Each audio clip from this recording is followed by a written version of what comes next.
Welcome, dear listeners, to History with Herodotus, where we embark on a journey through the annals of time, uncovering the secrets of the past and illuminating the present. Today, we find ourselves in the midst of a fascinating tale, one that spans centuries and continents, as we delve into the storied history of the Habsburg Dynasty. As we set out to explore this captivating narrative, let us first grasp the essence of this remarkable dynasty, which would come to shape the course of European history. The Habsburgs' origins are rooted in the medieval landscape of southern Germany and northern Switzerland, where the family's earliest ancestors emerged as prominent landowners and nobles. It is here, amidst the rolling hills and picturesque towns of the region, that we find the precursors to the mighty Habsburg Empire. Our journey begins in the early 11th century, when Radbot, a member of the Ediconid family, constructed the Habsburg Castle in present-day Switzerland. This fortified stronghold, situated on the banks of the Ahr River, would serve as the family's power base and provide a strategic vantage point from which to expand their territories. In 1027, Radbot's son, Werner I, succeeded his father as Count of Klettgau, marking the beginning of a new era for the Habsburgs. As we explore the earliest history of the Habsburg dynasty, we find ourselves immersed in a world of medieval politics, where alliances were forged and broken with alarming frequency. The Habsburgs' relationship with the Holy Roman Empire was particularly significant during this period. In 1030, Emperor Conrad II granted Werner I the title of Count of the Aargau, recognizing the Habsburgs' growing influence in the region. This appointment not only underscored the Habsburgs' loyalty to the empire, but also provided them with a significant degree of autonomy, allowing them to consolidate their power and expand their territories. The Habsburg strategic marriages also played a crucial role in their rise to power.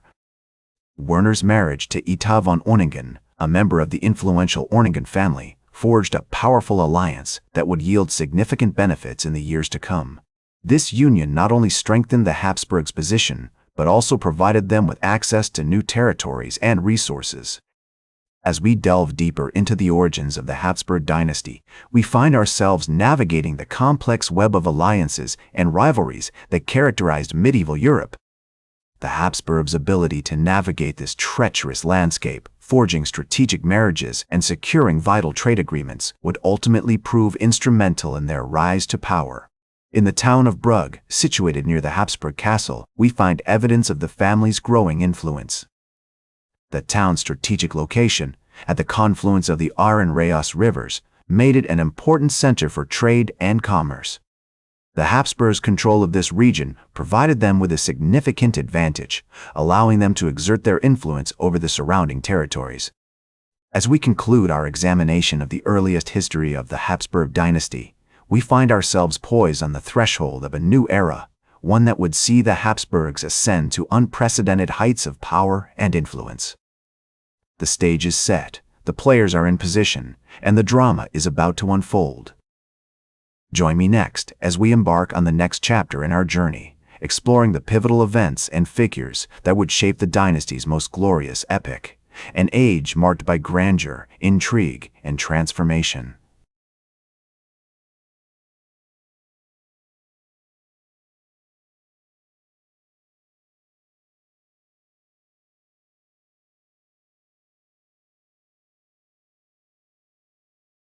Welcome back to History with Herodotus, as we conclude our journey through the storied history of the Habsburg dynasty. Having explored their grandeur and influence during their most glorious epoch, we now find ourselves in the midst of their decline and transformation. This period, marked by crisis, upheaval, and ultimately the downfall of their empire, is a fascinating and complex chapter in the Habsburg saga. As we delve into this pivotal era, we are immediately struck by the numerous challenges that the Habsburgs faced, both from within and without. The rise of nationalism and liberalism in the 19th century, for instance, posed significant threats to their authority, as various ethnic groups within their empire began to demand greater autonomy and self-governance. The revolutions of 1848, which swept across Europe, were a notable example of this trend, as Habsburg rule was challenged by rebellions in Hungary, Bohemia, and other territories. One of the most significant factors contributing to the decline of the Habsburgs was their inability to adapt to the changing landscape of European politics. Their rigid adherence to traditional monarchical principles and their reluctance to implement meaningful reforms ultimately led to their downfall. The Ausgleich of 1867, which created the dual monarchy of Austria-Hungary, is a prime example of this inflexibility, as it failed to address the underlying tensions between the various ethnic groups within the empire. The Habsburgs' military defeats, particularly at the hands of the Prussians in the Austro-Prussian War of 1866, further eroded their authority and prestige. The loss of Venice and other Italian territories in 1866 was a significant blow to their power and influence in the region. Moreover, the rise of other European powers, such as Germany and Italy, posed significant challenges to Habsburg dominance.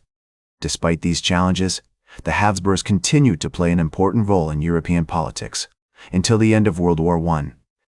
The assassination of Archduke Franz Ferdinand in 1914, for instance, sparked a chain reaction of events that ultimately led to the war and the downfall of the Habsburg Empire.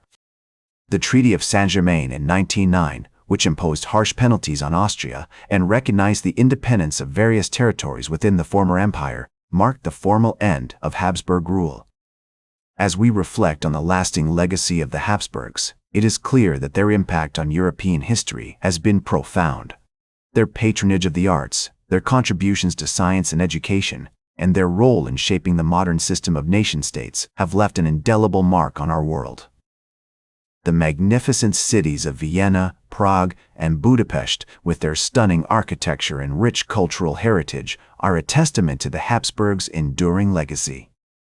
In the words of the great historian Erich Hobsbawm, the Habsburg Empire was a relic of a bygone era, a reminder of the complexities and contradictions of European history. As we conclude our journey through the history of the Habsburg Dynasty, we are reminded that even the greatest empires must eventually confront the forces of decline and transformation. And yet, it is in their legacy that we find a profound appreciation for the complexities and nuances of human history. As the German philosopher Friedrich Nietzsche once remarked, "You must have chaos within you to give birth to a dancing star." The Habsburg story, with all its triumphs and tragedies, serves as a powerful reminder of the enduring power of human creativity, resilience, and perseverance. Thank you for joining me on this journey through the history of the Habsburg Dynasty. Until next time, farewell. That's all for today's History with Herodotus. Remember to like, share, and subscribe, and until next time, remember that to understand the present, we must first understand the past.